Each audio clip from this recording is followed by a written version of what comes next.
اعوذ باللہ من الشیطان الرجیم، بسم اللہ الرحمن الرحیم۔ السلام علیکم ناظرین، میں شفا زہرا ایک بار پھر سے حاضر خدمت ہوں چینل ون کے اس خاص پروگرام میں کہ جس کا عنوان ہے امام علی علیہ السلام اینڈ ویمنس اپلفٹمنٹ۔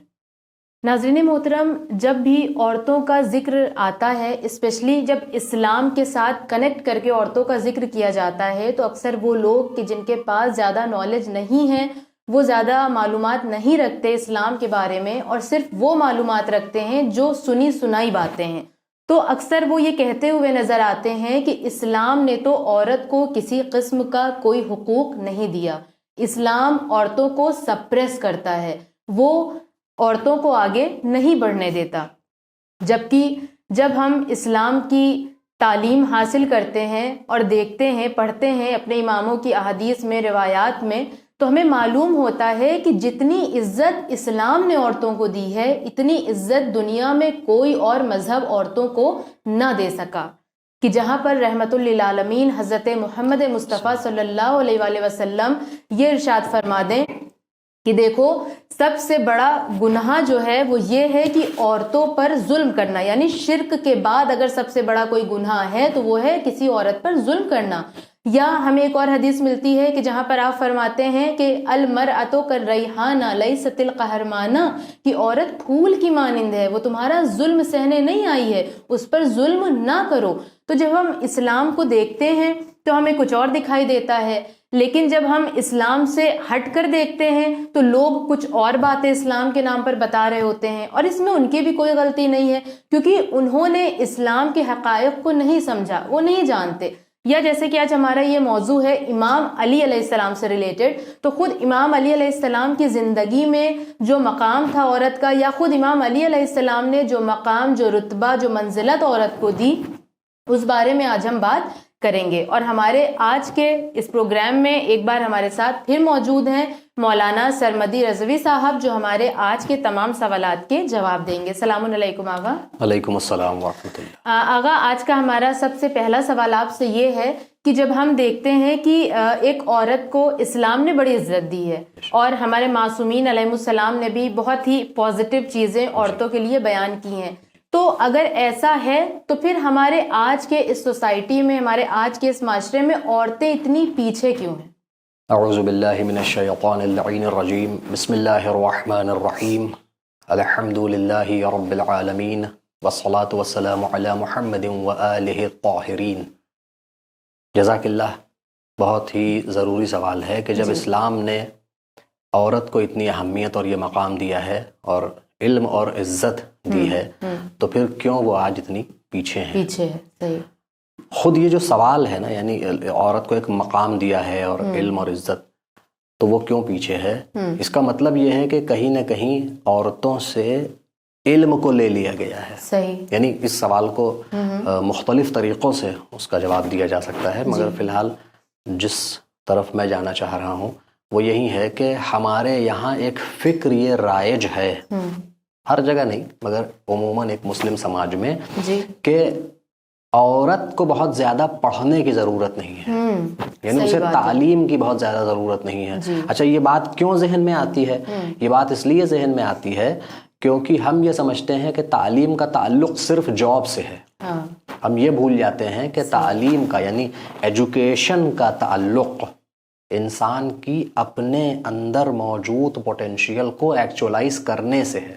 اور اگر ہم بالخصوص اسپیشلی ایک عورت کی، کہ جس کو آئندہ ایک ماں بننا ہے، مستقبل کی جو کھیتی ہے وہ اسی گودی سے شروع ہوگی، یہ سوچیں، تو اس کے ایجوکیٹڈ ہونے کا جو اصل تعلق ہے وہ آئندہ نسل، جنریشن کی تربیت اور اس جنریشن کے پوٹینشیل کو ایکچولائز کرنا ہے۔ جی، جبکہ آغا ایک بات یہ کہنا چاہوں میں بے بخشت، کہ عورت کو یہ بھی تصور کیا جاتا ہے کہ اسے تو بس کھانا ہی بنانا ہے بعد میں، تو کیا ضرورت ہے اتنا زیادہ پڑھانے لکھانے کی؟ اور یہ جو آپ نے بات کہی، یہی جملے ہیں کہ جو آپ نے بھی سنے ہیں بارہا اور ہم نے بھی، جی، کہ بھائی کیا کرو گی انٹر کے بعد پڑھائی کر کے؟ بھائی آخر کار لے دے کہ چولہا چکی میں تو پڑھنا ہے تم کو۔ صحیح صحیح۔ تو یہ وہ جملہ ہے جو ہماری فکر کی پستی کو، کہ کتنا ہماری بیلو لیول تھنکنگ ہے، یہ بتا رہا ہوتا ہے۔ ورنہ یہ کہ عورت کا علم سے تعلق اگر اس طرح سے نہ ہوتا جو میں یہاں بیان کرنا چاہ رہا ہوں، تو اللہ، اچھا اب یہاں پہ ایک اچھی بات آ گئی کہ 13 معصوم ہی ہوتے عصمت کبریٰ میں فائز کیا ایک عورت کو اور پوری کائنات کی عورتوں کے لیے رول ماڈل بنایا صرف ایک عورت کو.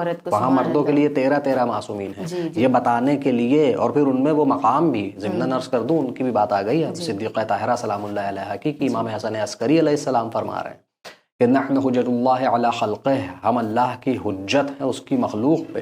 وجدتنا فاطمہ حجت اللہ علینا، اور ہماری جدہ دادی فاطمہ ہم پر حجت ہے. یعنی اس میں 11 اماموں کی بات ہو رہی ہے امام علی کو ایکسکلوڈ کرتے ہوئے. اب آپ بتائیے اتنا بڑا مقام اللہ دے رہا ہے تو اس میں یہ بھی تو ایک سبق پوشیدہ ہے کہ عورت کا بڑا مقام ہے. یہ آپ کے یہاں کچن میں بیلن پٹرا کرنے اور روٹی کھانا پکانے صرف اس کے لیے نہیں ہے، یہ تو اس عورت کی جسے ہم کہتے ہیں کہ اس کی محبت کا یہ آؤٹ کم ہے کہ ہمارے ہاتھ کا بنا ہوا کھانا ہمارے گھر والے کھائیں گے، ورنہ کوئی واجب نہیں. تو تعلیم سے اس کو جو ہے وہ دور کرنا یہ ہماری پست فکری کی دلیل ہے. اور یہی وجہ ہے کہ آج کے ہمارے سماج میں موجود جو ہماری عورتیں ہیں، ہماری مائیں ہیں، بہنیں ہیں، وہ جو ان کا مقام ہے جس سے وہ نیچے آ چکی ہیں، یہی وجہ ہے کہ ان کو تعلیم سے دور کر دیا گیا ہے. اگر آج عورت اچھا آپ دیکھ لیجئے ابھی آپ کے سامنے یہاں پہ آ کے ایک صاحبہ بیٹھے ہیں جن کے بارے میں آپ سے یہ بتایا جائے یا مجھ سے میں اپنے مرد کی بات کروں کہ یہ یونیورسٹی میں پروفیسر ہیں سائیکالوجی کی مثلاً، تو ہم ایک عزت اور احترام سے ان کی طرف دیکھیں گے اس عورت کے مقابلے میں کہ جو انٹر پاس ہے اور ہمارے گھر میں ہماری بیوی کی حیثیت سے مثلاً ہے اور کھانا پکاتی ہے اور بچوں کا کپڑا دھوتی ہے. اس کو وہ عزت کیوں نہیں مل رہی ہے؟ فرق کہاں سے آ رہا ہے؟ علم کی وجہ سے. ہم نے علم سے دور کیوں کر دیا؟ یہ کہہ کے بعض فرسودہ باتیں ہوتی ہیں کہ اتنا پردہ تھا پہلے زمانے میں کہ عورت کی تحریر بھی کوئی نہ دیکھ لے اس کی لکھی ہوئی، یعنی چہرے کا پردہ اور وجود کا پردہ، بدن کا، تحریر کا بھی پردہ. یہ ساری ان چیزوں کا اسلام سے کوئی تعلق نہیں ہے. صحیح. اچھا اسی سے ریلیٹڈ مجھے ایک شعر یاد آ گیا، میں عرض کر دوں کہ علم کی حیثیت سے جیسے کہ آپ نے کہا کہ عورت کے لیے کتنا ضروری ہے کہ جاہل ہے تو حیوان کی طرح پیٹ بھرے گا، جاہل ہے تو حیوان کی طرح پیٹ بھرے گا، عالم ہے تو فاقہ بھی سلیقے سے کرے گا. کیا خوبصورت شعر ہے. اور یہاں پہ ایک بات اور عرض کر دوں، اور جو ہماری گفتگو کا جو محور ہے یعنی جو ہمارا سینٹر پوائنٹ ہونا چاہیے وہ قرآن اور احادیث اہل بیت علیہم السلام ہے. اور وہ مشہور و معروف حدیث کہ جو خود کتاب الکافی میں موجود ہے کہ طلب العلم فریضۃ علی کل مسلم و مسلمہ. بعض جگہ مسلمہ آیا اور ورنہ بعض نسخوں میں مسلمہ بھی آیا، اور اگر مسلم بھی آتا تو وہ اسباب تغلیب یعنی سب کے لیے کہہ رہے ہیں. تو اب ایک یہاں پہ بہت ہی اچھا نقطہ ہے جس کو میں بیان کرتا ہوں تاکہ آپ اپنے اگلے سوال پہ آ جائیں کہ طلب العلم یہاں پہ فرض بھی کہہ سکتے تھے رسول اللہ. مثلا طلب العلم فرض، مگر ایک تو فریض یعنی فرض کیا ہوا اور اس کے بعد آخر میں یہ تا لگا. یہ فیمنن جینڈر یعنی یہ فیمنن ناؤن کے لیے نہیں آیا ہے یہ، بلکہ یہ تا ہے ہائپر بولے جسے ہم کہتے ہیں مبالغہ، یعنی بہت بہت زیادہ. جیسے جناب زینب سلام اللہ علیہ کے لیے بعض علماء بیان فرماتے ہیں کہ انت عالمتن غیر معلمہ، تو عالمتن میں جو تا ہے بعض علماء نے کہا یہ ہائپر بولے کے لیے کہ آپ کے پاس بہت علم ہے. ویسے ہی یہاں پہ یعنی بہت زیادہ بڑا فریضہ ہے کہ ہر مسلم اور مسلمہ، مسلمان مرد و مسلمان عورت، تو یہ ضروری ہے کہ اس کو علم دیا جائے، تب جا کے کہیں عورت کو اس کا مقام حاصل ہوگا. بالکل، بہت خوب. اچھا آغا، جیسا کہ ہم دیکھتے ہیں کہ امام علی علیہ السلام اور جناب فاطمہ الزہرا سلام اللہ علیہا کے دور میں عورت کا ایک الگ مقام تھا، ایک الگ مرتبہ تھا، ایک باشعور عورت اسے تصور کیا جاتا تھا. لیکن آج کے زمانے میں ہم دیکھتے ہیں کہ عورتوں کو فقط ایک آبجیکٹ کے طور پر پیش کیا جا رہا ہے. اور سب سے بڑا مثلا نقصان اس کا یہ ہو رہا ہے کہ عورتیں اس چیز سے سیٹسفائیڈ ہیں. آپ اس کے بارے میں کیا کہیں گے؟ دیکھیے، عورت کا سب سے بڑا زیور اس کی حیا ہے. بے شک. اور آیا ایک حدیث ہے کتاب کافی میں ہی، باب العقل والجہل جو پہلا ہی چیپٹر ہے اس کی غالباً دوسری یا تیسری حدیث ہے کہ جناب آدم علیہ السلام کے پاس جناب جبرائیل آیا اور کہا کہ آپ کو 3 میں سے کسی ایک چیز کا اختیار ہے کہ اس کو چوز کر لیجئے. تو عقل تھی اور حیا تھی اور دین تھا. تو حضرت آدم علیہ السلام نے عقل کا انتخاب کیا. تو اب جناب جبرائیل علیہ السلام کہتے ہیں دین اور حیا سے کہ اب تم لوگ جاؤ. تو وہ دونوں وہیں رک گئیں. تو کہا کہ کیوں رک گئی؟ کہا کہ ہمیں یہ حکم ہوا ہے کہ ہم وہیں رہیں جہاں عقل رہے. تو جب انہوں نے جس کے پاس، اس کا مطلب یہ ہوا، اب ہم اسلام جو کہہ رہا ہے اصل انٹیلیجنس، اصل عقل تبھی ہے کہ جب انسان کے پاس اس کا دین بھی ہو, ریلیجن بھی ہو, یعنی کوڈ آف لائف صحیح, according to the purpose for which we have been created, اور اس کے پاس حیا ہو. حیا یعنی ماڈیسٹی. اب جو آپ کا سوال ہے کہ آج کی عورت کو ایک آبجیکٹ بنا کے پیش کیا گیا ہے, اور ستم والا ہے, ستم یہ ہے, یعنی اس سے زیادہ بھی رونے والی بات یہ ہے کہ ایک طرف جو ہمارا کیپٹلسٹ نظام ہے وہ عورت کو آبجیکٹ بنا کے پیش کرتا ہے, اور عورت یہ سمجھتی ہے کہ یہ اس کو فریڈم مل رہا ہے کہ she can shed all the piece of cloth on her body any time, اور یہ ان کا فریڈم ہے. تو یعنی آپ آج دیکھیے شیمپو کی شیشی ایک عورت بنی ہے, صابن کے ریپر پہ ایک عورت بنی ہے, کڑوے تیل کے ڈبے پہ ایک عورت بنی ہے. یہ کیا ہے؟ یعنی ایک عورت ہو سکتا ہے یا دنیا کی ساری عورتیں مل کے کیس کر دیں کہ are we an object to be used on every product, on the wrapper of every product? نہیں. یہ جو ایک ماحول کریٹ کر دیا گیا ہے, حالانکہ چیز جتنی قیمتی ہوتی ہے اتنا ہی زیادہ اس کو کورنگز میں رکھا جاتا ہے. جو ایک مثال عام طور پہ دی بھی جاتی ہے کہ اگر کوڑا ہے تو وہ سڑک پہ پڑا ہوگا, لیکن اگر سونے کا ہار ہے تو وہ سونار کی دکان پہ ہوگا, کئی شیشوں کی لیئر کے اندر, اور جو صاحب حیثیت ہے وہ جا کے, یعنی جو اس لیول کا, اس اسٹیٹس کا ہوگا, وہ جا کے مثلا اس ہار کو لے گا. کوئی سڑک چھاپ آدمی جا کے یہ نہیں کہہ سکتا کہ ذرا بولو ہار اٹھانا, تو شاید سنے ہی نا اس کی بات. تو یہ ایک وہم, ایک جسے کہتے ہیں ڈاؤٹ کریٹ کیا جاتا ہے کہ اگر آپ کورڈ ہیں تو آپ بیکورڈ ہیں. ایک جملہ میں کہوں تاکہ یہ بات ختم ہو جائے.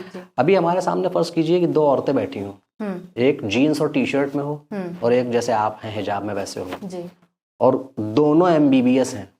تو کیا ہم یہ کہیں گے کہ نہیں وہ جینس اور ٹی شرٹ میں ہیں اس لیے وہ مثلاً زیادہ ان کے پاس نالج ہوگی اور یہ حجاب میں ہے تو ان کے پاس کم نالج؟ نہیں, ایسا نہیں, اس کا کوئی تعلق ہی. یعنی عموماً یہ بات کہی جاتی ہے کہ کیونکہ حجاب میں رکھا جاتا ہے اور گھروں میں قید رکھا جاتا ہے, ان کو کوئی آزادی نہیں اور ان کو ترقی نہیں کرنے دی جاتی. ہمارے سامنے اللہ کا شکر ہے فی الحال ایک حکومت ہے کہ جو مثال ہے, اور اچھی مثالیں ہم کسی بھی حکومت سے دے سکتے ہیں. ایران ایک ملک ہے چھوٹا سا, آپ دیکھ لیجئے, میں تو وہاں رہا بھی ہوں 5 سال. تو بینک میں گئے, آپ بھی رہی ہیں, بینک میں گئے تو فرنٹ پہ کون ہے؟ عورت. ڈاکٹر کسی ملنے گئے تو عورت ڈاکٹر ہے. وکیل بھی کسی کے پاس گئے تو وہ ایک عورت بیٹھی ہوئی ہے. مرد بھی ہیں لیکن ہر جگہ عورت قدم قدم چل رہی, مگر اس کے ساتھ ساتھ حجاب بھی ہے. حجاب is never N obstruction in the growth and success of a woman.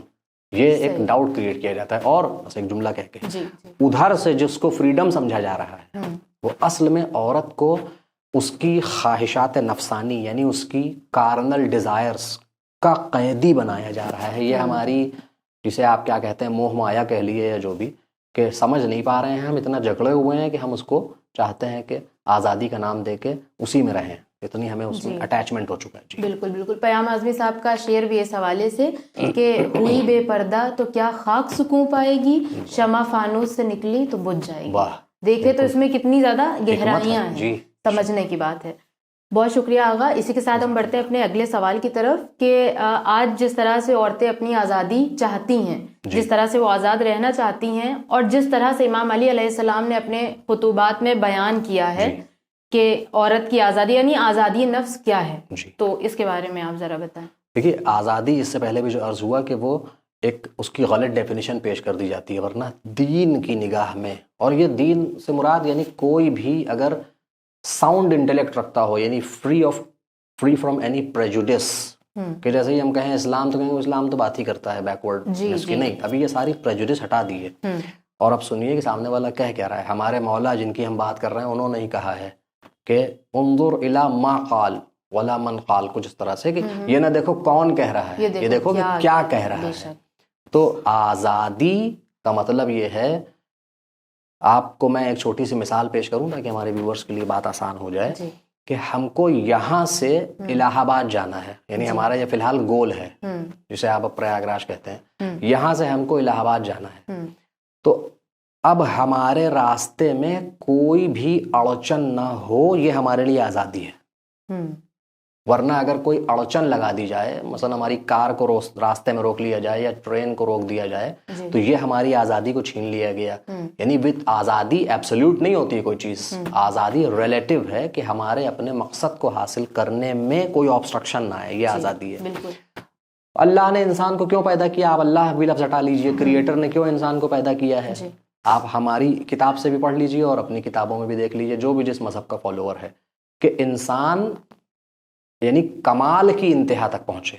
جی کمال یعنی ٹیلنٹس اور اسکلز کی جو اللہ نے اس کے اندر، کریٹر نے اس کے اندر ایز اے پوٹینشیل رکھا ہے، اس کی انتہا تک پہنچے، اس کو ایکچولائز کرنے میں. تو ایک عورت کے لیے آزادی یہی ہے کہ وہ اسپریچویلٹی کی یعنی اسپریچول ترقیاں کرنے میں اس کے لیے کوئی آبسٹرکشن نہ ہو. جی ہے وہ جو ابھی ہم نے اس سے پہلے کے ایپیسوڈ میں بات کی کہ شوہر کا رویہ اس کے ساتھ ایسا ہو، اگر ایک بیٹی ہے تو باپ ماں باپ کا بالخصوص باپ کا رویہ ایسا ہو کہ اس کو آئندہ کے لیے ایک بہترین بیوی اور ایک بہترین ماں بنائے. تو یہ آزادی نفس ہے. وَنَفْسٍ وَمَا سَوَّاهَا فَأَلْهَمَهَا فُجُورَهَا وَتَقْوَاهَا قَدْ أَفْلَحَ مَنْ زَكَّاهَا. قرآن کہہ رہا ہے کہ ہم نے انسان کے اپنی جان میں ساری اچھائیوں اور برائیوں کی انفارمیشن کو کوڈ کر دیا ہے. جی اب کامیاب وہ ہے کہ جو اس نفس کو پاک بھی کرے اور اس کو گرو بھی کرے. تزکیہ کا معنی پاک کرنا بھی ہے اور زکا یزکا یعنی گرو کرنا، کسی چیز کو ایکسپینڈ کرنا، اس کی سکلز میں اضافہ کرنا اس کی. تو اب آزادی یہی ہے کہ انسان کے لیے ایسا، عورت کی بات اگر کریں تو ایسا انوائرمنٹ ہونا کہ جس میں وہ اپنی تمام پوٹینشیلز کو ایکچولائز کر سکے اسی حجاب میں رہ کے. یہ کہیں سے بھی آزادی نہیں ہے کہ ہم یہ کہیں کہ آج کی عورت نے اپنے حجاب کو اتار کے پھینک دیا ہے اور آج وہ جس طرح سے چاہے نو ون کین جج می کا ایک بے وقوفی بھرا نعرہ ہم بلند کر دیں اور اس کے بعد کہیں کہ یہ آزاد ہو گئی. نہیں، یہ اصل میں اور قید ہو رہی ہے. بالکل. بہت شکریہ آغا. اور اسی کے ساتھ ہم اپنا آخری سوال آپ سے کرتے ہیں کہ جس طرح سے امام علی علیہ السلام نے علم اور ادب کے ذریعے ایک خاتون کو عزت دی، تو کیا آج کے اس ماڈرن زمانے میں ہم اس چیز کو کنٹینیو کر پا رہے ہیں، یعنی اس چیز کو رائج کر پا رہے ہیں؟ دیکھیے، اس سے پہلے جو عرض ہوا کہ اگر ہم عورت کو علم سے دور کر دیں گے تو ظاہر ہے کہ ہم امام علی علیہ السلام کے فٹ اسٹیپس کو فالو نہیں کر رہے ہیں. بالکل. اور جو میں نے ایک پروفٹ محمد کی بھی ایک سینگ پڑھی کہ سب کے لیے واجب ہے کہ وہ علم حاصل کریں. تو امام علی علیہ السلام ایک جگہ پہ فرماتے ہیں کہ ثمرۃ العلم العبادہ، یعنی علم کا، نالج کا جو رزلٹ ہے وہ ہے عبادت، یعنی ورشپ کرنا. اگر انسان اپنے آپ کو عالم کہتا ہے لیکن کریٹر کی کہی ہوئی بات کو فالو نہیں کرتا، عبادت کا مطلب فوراً یہ نہیں ہوتا ہے کہ نماز آپ اس کو یا روزہ سمجھ لیں. عبادت یعنی اس کو ماننا اور اس کی ماننا، ہر لمحہ یہ عبادت. تو علم کا جو حضرت امیر علیہ السلام نے ہمیں سبق دیا کہ ثمرۃ العلم العبادہ، علم کا جو فروٹ ہے، جو ثمر ہے، جو نتیجہ ہے وہ ہے عبادت. اگر ہم جاننا چاہیں کہ ہمارے اندر علم ہے تو یہ دیکھیے کہ آپ اللہ کی عبادت کر رہے ہیں کہ نہیں. تو آج اگر ہم عورت کو علم سے دور کر دیں گے تو ظاہر سی بات ہے کہ پھر وہ علم اور ادب جو حضرت امیر علیہ السلام نے اس کو ادب دینے کی بات کی، اگر وہ اس کو ادب نہیں مل رہا ہے تو پھر ہم اس کو عبادت سے بھی دور کر رہے ہیں. اور جب اس کو عبادت سے دور کر رہے ہیں، اور اس سے پہلے جملے عرض ہو چکے کہ پھر وہ پورا جو گھر کا ایک ایکویلیبریم ہے وہ مینٹین نہیں ہو سکتا. بھائی ہم تو یہی کہتے ہیں نا کہ ہم تو عموماً یہ ہمارے سماج میں یہ بات بھی رائج ہے، اگرچہ کچھ حد تک صحیح ہے کہ تربیت کا زیادہ تعلق عورت سے ہے کیونکہ مرد باہر کمانے جا رہا ہے تو تمہارا ٹائم زیادہ گزر رہا ہے، آغوش میں بچہ پروان چڑھتا ہے. لیکن اگر ہم نے اس کو، اب یہ ایک جسے کہتے ہیں کنیکٹنگ لنکس ہیں کہ ہم نے اس کو علم سے دور کیا، اور چاہے علم دنیاوی ہو چاہے علم دین ہو. ایک بات یہاں پہ یہ بھی بریکٹ میں عرض کر دوں کہ اصل علم یعنی ان ریالٹی جو نالج ہے وہ دین کی نالج ہے کہ وہ جتنا ہمیں جاننا ہے وہ جانے، وہیں وہ دین ٹرانسفر کرے گی بچوں میں، وہیں دین بچوں کو آخری حد تک لے جائیے تو اپنے زمانے کے امام کا سولجر بنا دے گا. تو یہ ساری چیزیں کنیکٹڈ ہیں. تو یہاں سے آپ نے علم ہٹایا اور اس کو وہ ادب جو اس کا جو احترام ہے وہ نہیں دیا، تو ظاہر سی بات ہے کہ پوری وہی ہے نا کہ خشت اول گر نہد میں امار کھج سریا میرا بعد دیوار کھج، کہ مستری اگر پہلی اینٹ ٹیڑھی رکھ دے تو سریا تک بھی دیوار جائے گی تو ٹیڑھی ہی جائے گی. یہاں آپ نے عورت کو ہی شروع سے اگر وہیں پہلی اینٹ ٹیڑھی رکھ دی کہ علم سے دور کر دیا اور اس کو وہ احترام اس کا نہیں کیا، آخر تک کہانی جائے گی کہ نسلاً بعد نسلاً سب تباہ ہوں گے. بے شک بے شک. بہت خوب، بہت اچھی گفتگو رہی آج کی. اور میں بس اتنا ہی کہنا چاہوں گی کہ ایک عورت کے لیے سب سے زیادہ ضروری یہ ہے کہ وہ اویئر ہو، کیونکہ جب تک عورت خود اویئر نہیں ہوگی، اسے ڈفرینشیٹ کرنا نہیں آئے گا کہ کیا صحیح ہے اس کے لیے اور کیا غلط ہے اس کے لیے، تو وہ آزادی کے نام پر قید ہوتی رہے گی اور اسے اس بات کا اندازہ بھی نہیں ہوگا. تو سولیوشن کیا ہے؟ سولیوشن صرف یہ ہے کہ دین اسلام کے تمام قوانین کو سمجھا جائے، امام علی علیہ السلام اور اس کے علاوہ ہمارے جو دیگر امام ہیں ان کی زندگی کا مطالعہ کریں، ان سے جو ہمیں درس مل رہے ہیں ان کو دیکھیں، پڑھیں اور اپنی ذات کو اس طرح سے بنائیں کہ جس طرح واقعاً اللہ ہمیں دیکھنا چاہتا ہے، جس طرح اس کے جانشین ہمیں دیکھنا چاہتے ہیں۔ آج کے اس پروگرام کو ہم یہیں پر تمام کرتے ہیں اور آپ سے ملاقات ہوگی ہمارے ایک اور نئے پروگرام میں۔ تب تک بنے رہیے چینل ون کے ساتھ۔ والسلام علیکم ورحمۃ اللہ وبرکاتہ۔